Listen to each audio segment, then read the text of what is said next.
Hey, welcome to this lovely experience. And every time we present, we're like, now, wait a minute, which one of us signed us up for this? Okay, well, here we are. So do you want to drive us to the next? I did want to. There we go. Okay, so we were at a conference in Las Vegas, I don't know, sometime in the last few years. And we happened into a presentation on imposter syndrome. And both of us immediately realized we have that. As do about 82% of the rest of you guys have that. How many of you have heard of imposter syndrome or kind of read about it a little? Okay, so you are the resident experts if we need to call on you, right? Okay, so I'm going to turn that. We're going to kind of flip back and forth here, and we're going to start out with a little game. Yeah, so this is a little guessing game of, we just have come up with a collection of famous people that have imposter syndrome. So just by reading some of these, does anyone have a guess on who this might be? Can you see it all? So Nobel Prize in Physics, violinist and pianist, spoke 4 languages, advocate for social justice, completed both BS and PhD degrees, full professor, 300 scientific papers, 150 non-scientific papers, 16 books. What a loser. What's the guess on Zoom? Einstein. Who is it? Yes. It is.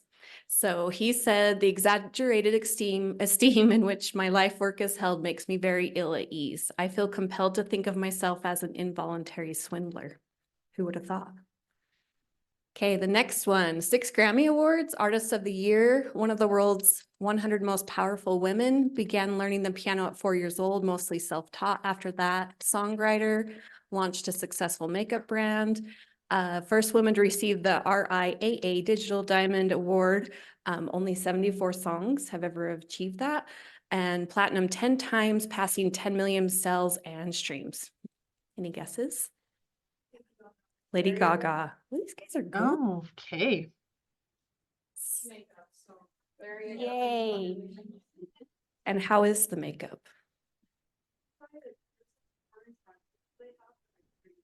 Love it. I'll tell our people that there's a good orange highlighter. Okay, out in Zoomland, there's a good orange highlighter that she's wanting to try, and it seems like it'll be a good fit.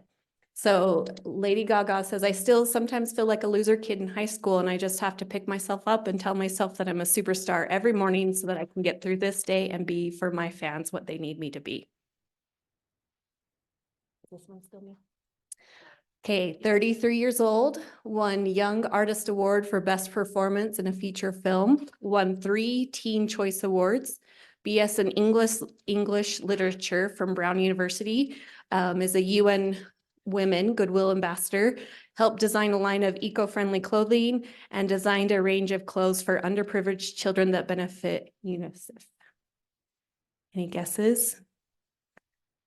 Another total loser, right? It's very odd. Wow. Yes. Emma Watson. You guys are good. So Emma says, it's almost like the better I do, the more my feeling of inadequacy actually increases. Any moment, someone's going to find out I'm a total fraud and that I don't deserve any of what I've achieved. So you can start to see those 82%, even when they're really famous people that have achieved some amazing things like Einstein. I mean, not just popularity, but, you know, in other areas. Our next person, any guesses on that? I'll let you read it.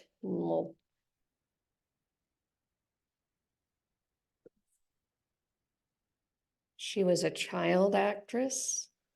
Got it? What is it? Jodie Foster. Okay. So when they showed up to give her her Oscar, she's like, somebody's going to come back and be, this is for Meryl Streep, not you. You're kind of a dork, right?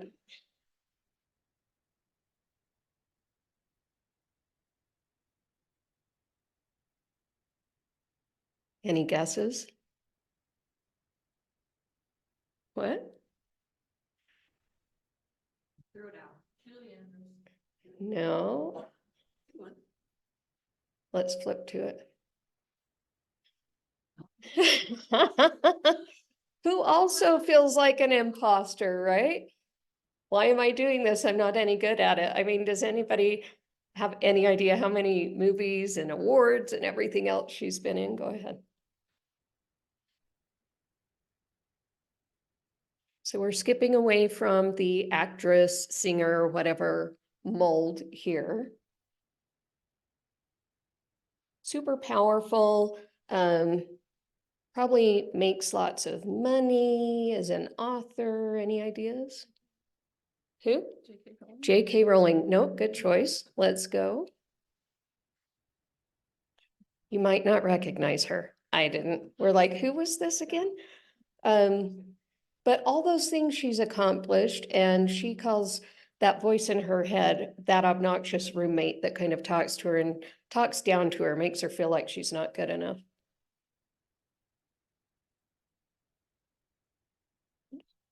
No, go ahead. Yeah, it's okay. Laura has a bad headache today, so we will excuse her from anything. And if I didn't have that excuse, you'll just excuse me anyways. So yeah, played multiple instruments. Ooh, the ukulele, Grammy Awards, Lifetime Achievement Award, received 49 awards and 113 nominations, Rock and Roll Hall of Fame, Hollywood Walk of Fame star, 27 studio albums, Lazarus. It is not. Oh, that's a good question. This is a boy. A guy. Anybody seen Labyrinth? David Bowie. So he had enormous self-esteem, images, and very low self-esteem. I was driven to get through life very quickly. I really felt so utterly inadequate. All right, last one.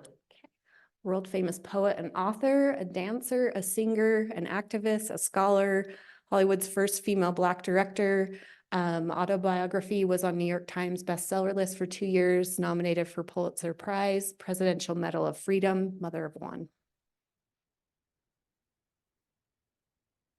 Say it louder. Yeah. So each time I write a book, every time I face that yellow pad, the challenge is so great. I've written 11 books, but each time I think, uh-oh, they're going to find out now. I've run a game on everybody and they're going to find me out.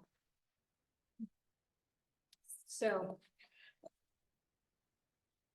thinking about yourself and your experience, think about if you've had experience with imposter syndrome, and we've got this little quiz that you can jump into on your phones to see where you fall on that spectrum. Imposter syndrome is also called perceived fraudulence or socially prescribed perfectionism.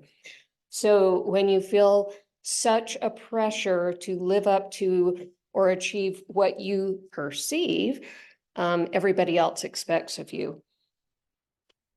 So I'll give you a few minutes to jump in there and answer questions and see how things turn out for you.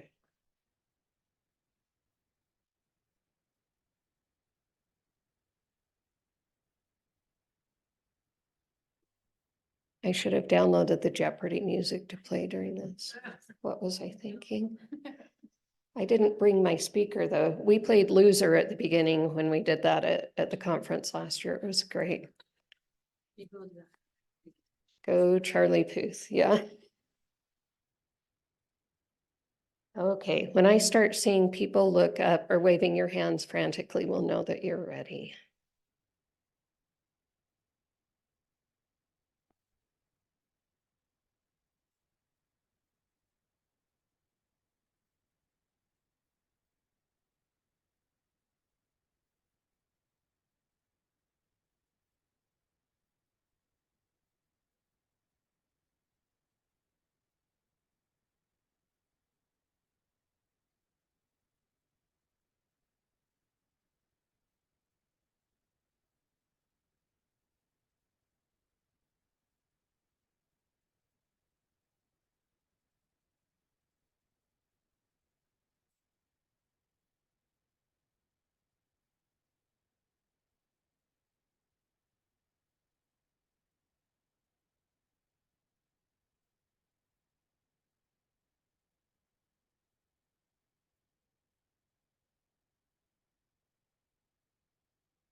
Like we've got a good portion of you. Do you feel like need more time? Yeah, okay. Oh, sorry. So you don't have to raise your hand if you want to, you totally can, but these are the kind of the different scores that people fall in. So scores, if you're like between 1 and 7, that kind of makes you a minority of people. So you might spend you might spend some time, but you don't spend a lot of time thinking you might be an imposter or fraud. You kind of just go along and do your thing. You maybe could see this changing as you mature and kind of growing out of it, or wondering and not worrying so much about what people think. If your score is between the 8 and 14 range, that's most of us. Most of us fall in that range. And this is where we're all in good company with each other, right? We all are experiencing this. The range does tend to fall where like sometimes it raises its head and, is out there and we're kind of like, oh, this is always happening. But it's not totally debilitating. We can kind of move forward. We can kind of get through it. Then if you're kind of in the 15 to 21 range, this is where you might be a little bit too far. This is causing you a lot more stress in your life than you need. This is where you would want to kind of go through and question why it's happening. So because you're questioning your abilities, you're questioning your worth, you're questioning what you've achieved. And so we were kind of interested in both President Cantwell and her welcome address and Dr. Jane Irungu, I'm not going to say that right, I'm sorry, her keynote address and even the conference theme. That belonging is so important. And so that's what we kind of wanted everyone to be a part of this and see where you kind of fall. If you're in the middle range where we all kind of are, but if you're kind of following down on this bottom one, you may feel like a fraud a good deal of the time, and it can impede on that feeling of belonging. So we want to belong, right? So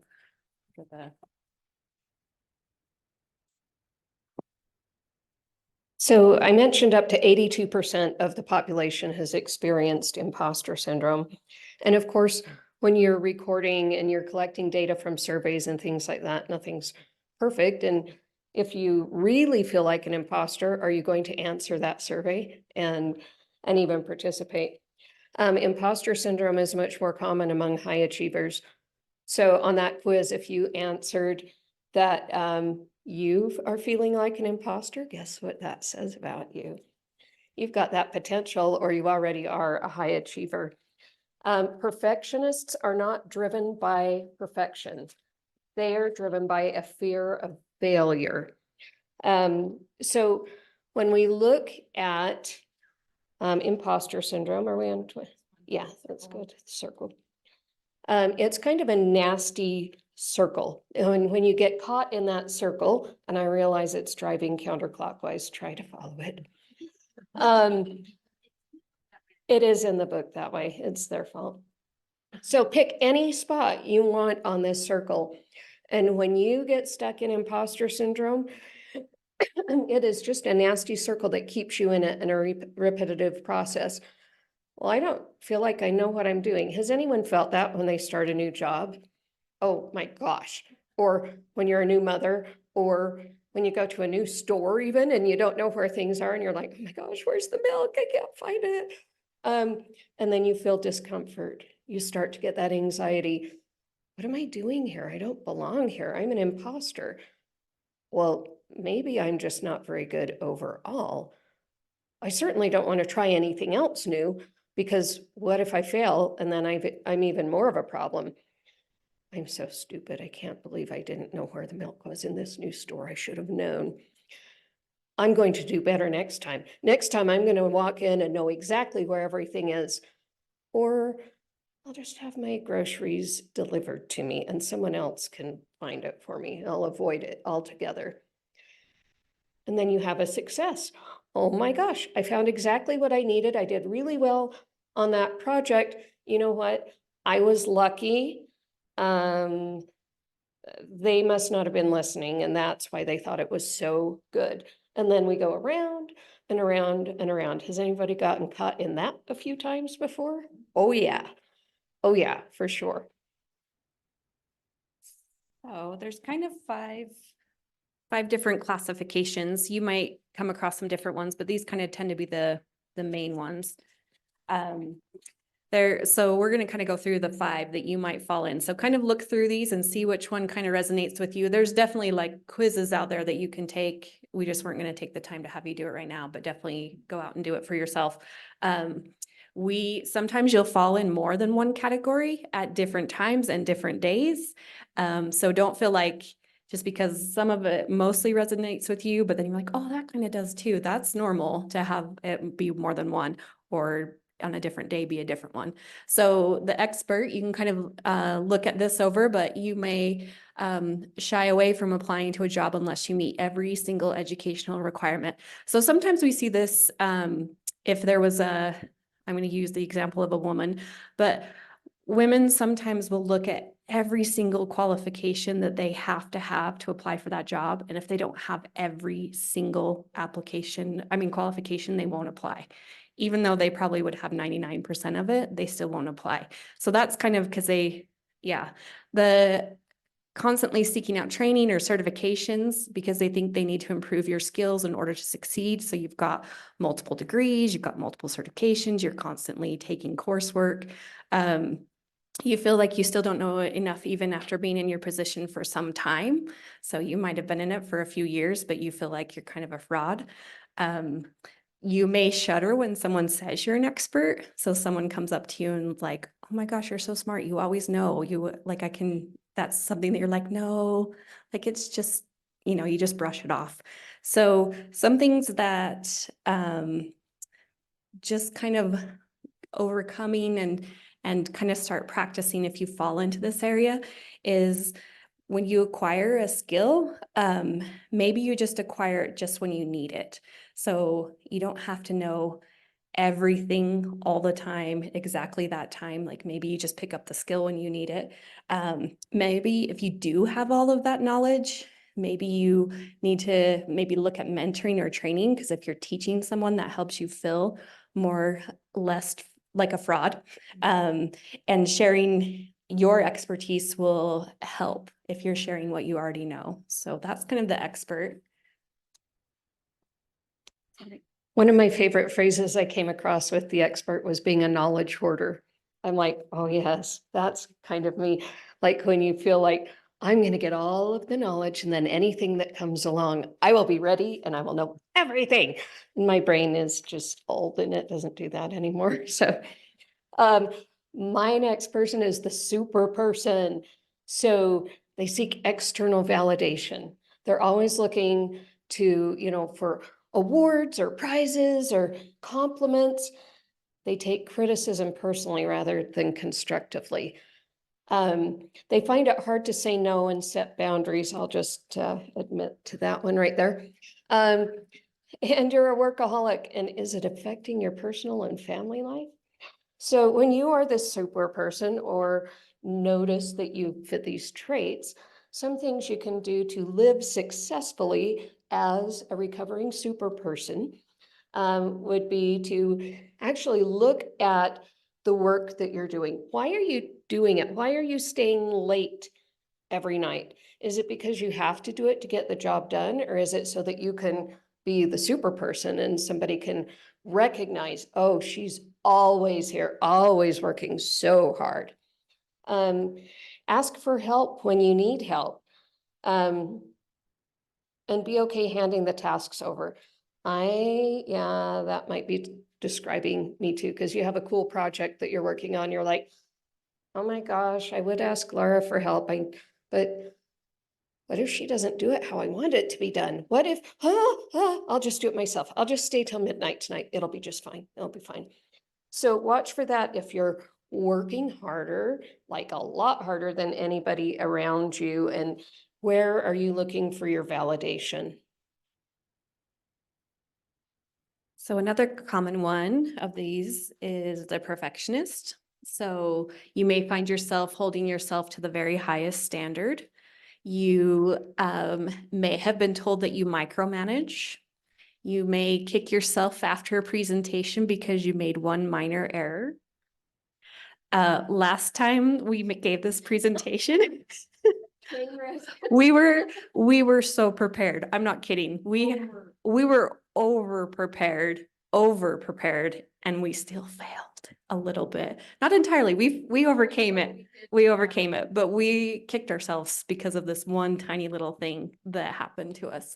So you focus on those mistakes, right? That's what we're remembering, is that mistake and that failure instead of our success. Like we had some awesome success with it, but we were like, oh, this is all we can remember.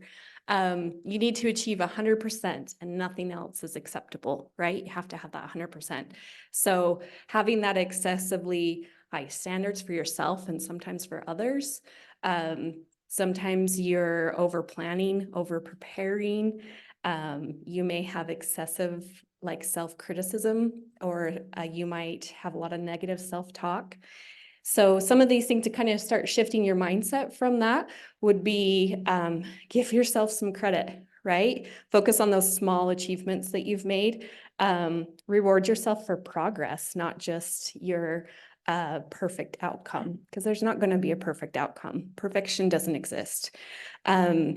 Replace your self-criticism with some self-compliments and write down compliments when you hear them so you can reflect back on them. So those are some things with the perfectionist. All right. Next is the soloist or the rugged individualist. Don't you love syndrome? I'm like, he's perfect because imposter syndrome. Do you struggle with sharing the workload in a project and feel you must work alone? Do you give up quality time with friends or family to make yourself more competent or do it yourself? Do you try to avoid teamwork? Do you feel like you've got to do everything on your own and then, all that glory is going to go to you? I was the soloist. I did this project. So some of the things you can do to work around or recover from feeling like you're a rugged individualist would be to think about times mentors and teachers in your life. What did you get from them? What in your life or in your knowledge base did you get from someone else?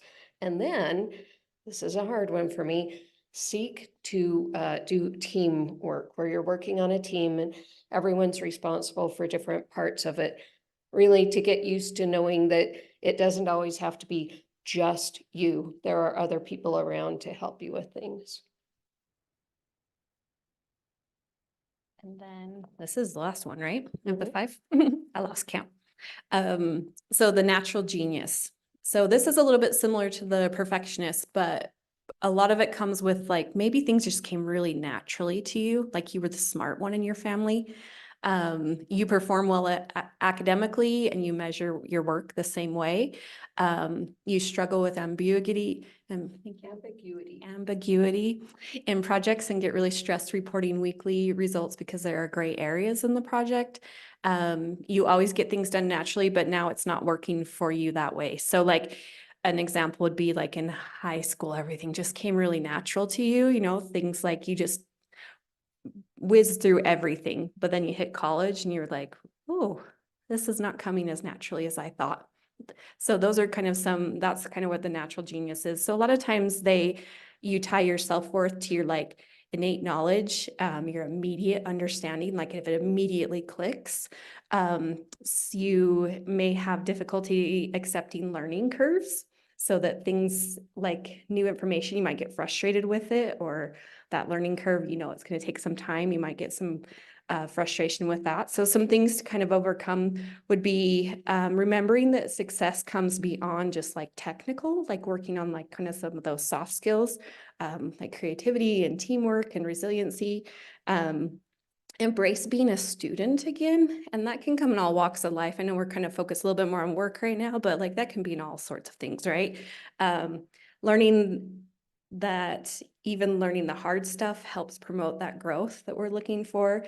And then again, focus on your progress and your continuous improvement.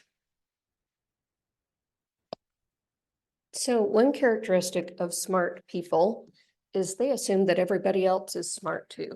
And they assume if I can do it, well, I'm sure anybody can do it if I can do it, and kind of discount themselves that way. Have you ever thought about or heard a belief can change behavior? So if we're telling ourselves all these negative self-talk and tearing ourselves down, what's that going to do to our behavior? We're not really putting ourselves in a place to excel or really feel that belonging. One idea is pluralistic ignorance.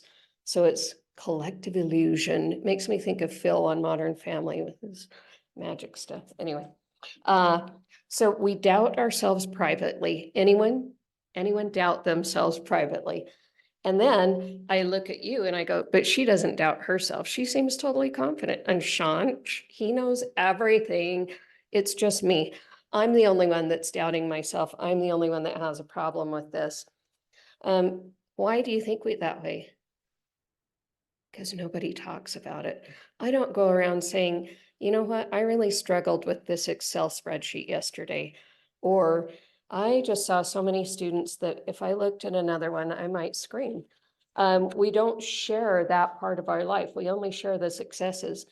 Think about Instagram and Facebook.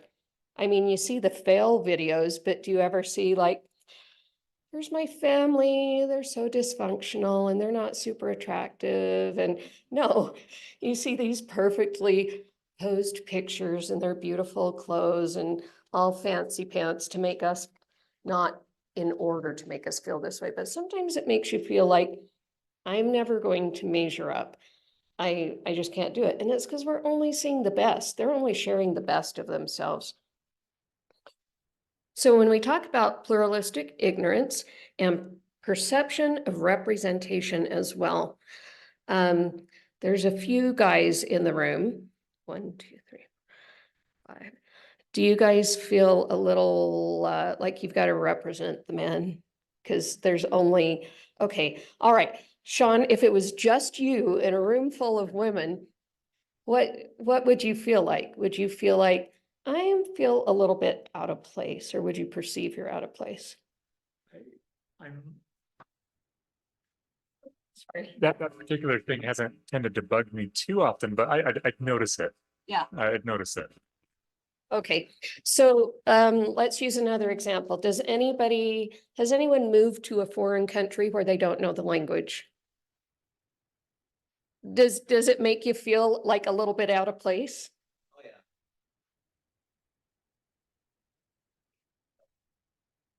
yeah. Yeah. So do you feel like that red balloon there? And part of that is I perceive that I'm the only one that doesn't know this language well.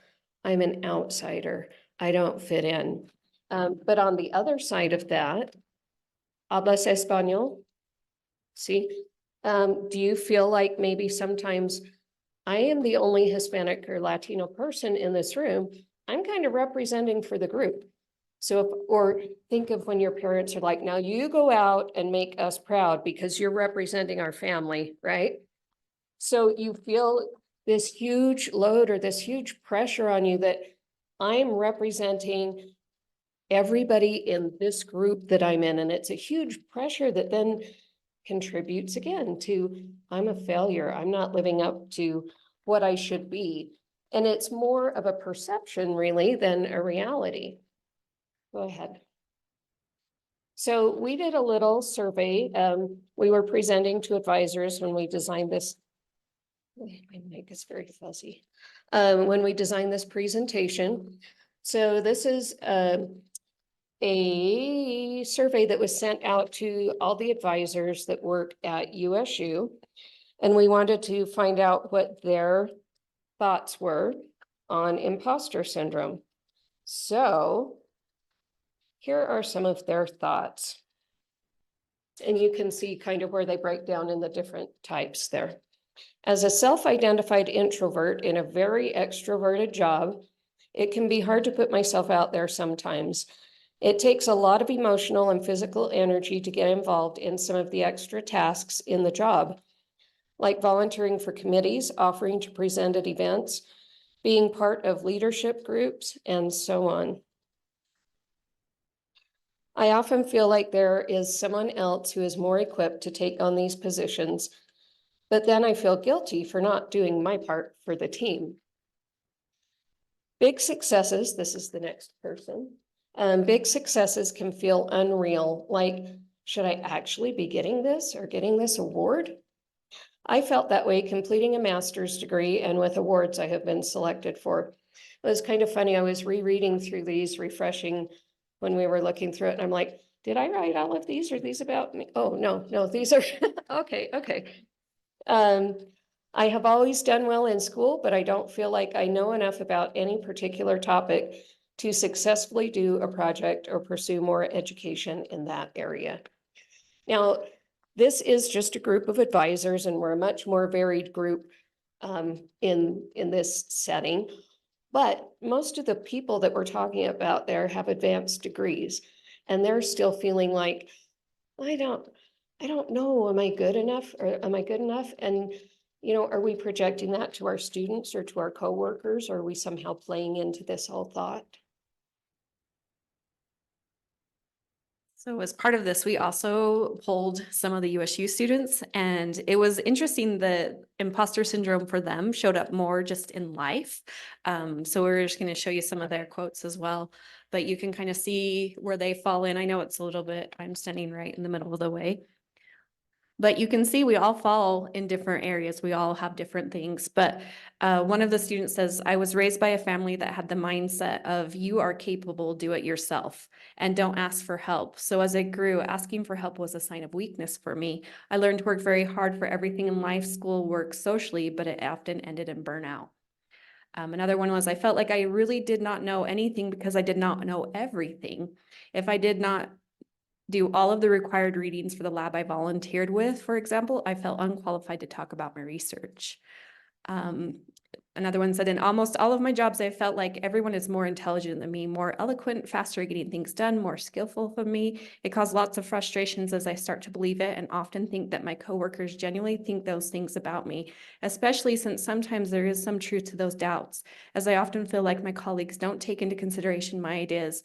At home, I often don't feel like the perfect wife, and I'm hard on myself because I'm not living up to the highest standards I set for myself. I often compare myself to other people and feel terrible that I can't be the super wife or woman that others seem to be. Another one was, basically you feel like you're observing someone else's life and can't identify what the experiences you're having. You feel like you're constantly lying, or it's like you're performing in a play and everyone is waiting for you to fudge a line or mess up in any way. My kindness and successes often feel undeserved because of my inner dialogue. It's interesting, that's from our students, but how many of us really resonate with that, right? Seems like a lot of us would. Me. So we're kind of getting into the part where we talk about what you can do, how you can thrive, because you're not going to get rid of imposter syndrome. It is with you. And when you start a new job or you get into a new situation, there the dang thing is again, right? There's no level of success that frees you from it. You can't say, well, when I get my master's degree, from then on, I am going to be totally confident and I'm never going to worry about imposter syndrome again. You can set as many goals and as things that you're like, okay, at this point, I'm going to be perfect, or I'm never going to worry about it again. Just doesn't work that way. So how can we thrive with it? I talked about thoughts can change behavior and behavior can change thoughts, both directions on that. Everybody remember, well, I'm 100 years old, like we said in the intro, but Thomas the Train talking about, I can do it, I can do it. Sometimes you've got to just tell that negative self-talk, nope, I am shutting you off. I am trying, I think I can do it, and I'm going to try, I'm going to keep going with it. Go ahead, please. Stop comparing yourselves to others. Anybody have an issue with that? I'm like, I like Laura's t-shirt better than mine. We both decided to wear USU, but oh, she looks cuter. Actually, I didn't think that. She's always gorgeous, but anyway.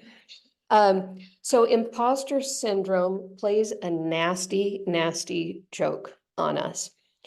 When I want to look at someone's skills, I get out my telescope and I'm like, dang, Leslie has, oh, she's so good. She does finances. She does all these amazing things. And I'm looking through my telescope and she's magnified, right? What happens when you look through it the other direction? At yourself. My accomplishments are tiny. And even though I did this and that, it doesn't really matter. It's not as good because she's so good, right? So remember that telescope and don't go, I'm at the little end of the telescope. Put yourself in front of the telescope the same direction as you're looking at other people, and have some kindness for yourself and some grace. Anybody a fan of Captain Picard? And okay, that had to be the best Star Trek series, I think. And was Captain Picard always on the bridge alone? No, he had his team. He accepted help, and he surrounded himself with experts. There's number one, who seemed to know anything Picard didn't know. We've got Deanna Troi, who's like the empath and can help with all the emotional stuff. Data, brilliant. Geordi, oh my gosh. Okay. So don't feel like you've got to be this lone person out there that knows everything. Enjoy the people around you that know things and are happy to help, and stop comparing yourself to others. We're all awesome, just in different ways. So another way to kind of thrive is to embrace your whole self, right? We all have flaws. Besides Tressa, but they don't define us. Like looking at this apple, it has a flaw, but doesn't it still look dang good? And wouldn't you still eat it? Like you would still eat it, right? Even though the one little spot on there doesn't ruin the whole thing, right? So we also want to acknowledge our own inherent strengths. So look at your strengths and look at, like Tressa was saying, look at them the same way you would as someone else. You can't compare your weakness against someone's strengths. You need to compare them equally. If you don't need to compare at all, but look for areas to improve. That's where growth comes from, right? If we're looking for those things, we can improve them. Sometimes we just need to reframe the imposter syndrome from self-doubt to that natural part of learning, that natural part of life. So challenging that, like acknowledge that there will be imperfections, but focus on your overall value. Because you are valuable. So even like this apple, I don't think any of us would toss it. Maybe my sister-in-law, she's kind of picky, but most of us, we need to look at our whole self and just don't focus on that small flaw. Oh my gosh, I keep forgetting to, could you move my slide for me, darling? So Jade Wu, PhD, has done a lot of research on imposter syndrome, and she gives a list of some interesting things. I'm going to speed talk through it so we can get to the fun part. Everyone has bad stuff, like we talked about on Facebook and Instagram. People are showing their good stuff. If you're like, I just can't speak Spanish as fluently as I wish I could yet, throw that yet on there. You're still working on things. We're a work in progress. Beware of contingent self-esteem. So basing your perceived self-worth on things that are outside of yourself. Give your best self a rest. Don't you love it when a party's over at your house and you can put your jammies on and just be like, okay, it's okay if the house is a mess. I don't have to hide any more crap in the spare room. They're home. I can just be done. So sometimes give your best self a rest. You are good enough at how you are. Sometimes you're going to be a fabulous star, and sometimes you're going to be a couch potato in your pajamas enjoying reruns of The Office. Both are fine. Moderation in all things. Okay. Okay. Is that you or me? Okay. Me. Okay, go for it. Sorry. So one of these things is like, how can we help each other, right? So we're all here together. So why aren't we helping each other with this? So one of the big things in red, we all need to start talking about it, right? We all need to have conversations and dialogues about this. So if we've noticed the Gen Zers out there, the Gen Z generation, they really destigmatized and what they say normalized mental health issues. Think about that the same way. Like bringing it up and talking about it, that's something to help normalize it and make it aware, make it something else there. If you're helping others, that you can also look at constructive feedback, but make sure, it's positive and compliment it, give them compliments on things. Acknowledge their effort that they made. and the progress. It's not just the end success. Acknowledge those little things along the way, the little milestones, the little achievements. Just make sure you're celebrating those as you go along. So I mostly with this is learning to open up and talk about it with others. This one's still me too. Oh, speed talk. Speed talk. And how to help yourself with imposter syndrome. So flag your imposter thoughts and recognize them for what they are. Self-compassion, be kind to yourself. Like, why are we our hardest critic? We should be also, if we're going to tell a friend something, we should tell ourselves that too. Perfection does not exist. It does not exist. Embrace imperfection and failure as an opportunity to learn and improve. Continue to talk about it. And then just remember, you're not alone. How many in here has ever felt imposter syndrome before? Yeah, look around you. Everyone's got their hand up. Okay, stay there. Are you good for playing this, or I Yeah. can make one of my willing subjects come up? Oh, yeah. All right. So Amy Cuddy has done a lot of research on power poses. Even visualizing them and not doing them can help you. Here I have poor Laura. She's kind of a loser. And she has to give a presentation. So let's help her out here. Raise your arms up in a victory pose.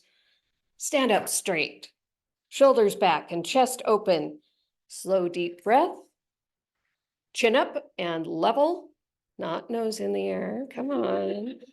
Move around to energize yourself. Adopt open gestures and harness the power of the pause.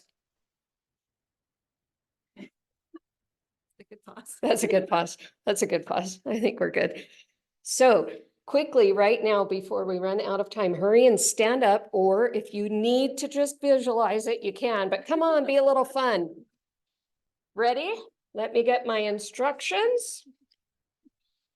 Raise your arms up in a victory pose. Stand up straight, shoulders back and chest open. Slow and deep breath. Chin up and level. Move around to energize yourself. Adopt open gestures and harness the power of the pause. Okay, now just for my own entertainment, everyone do your favorite superhero stance. See, don't you feel more powerful in that stance? I can do it. Okay, so even if you're going to present or if you're sitting in a meeting and you're about to talk, picture that list of things and picture those shoulders back and strong, and I can do it. I am Elastigirl. I wish. I need to go back to yoga, really.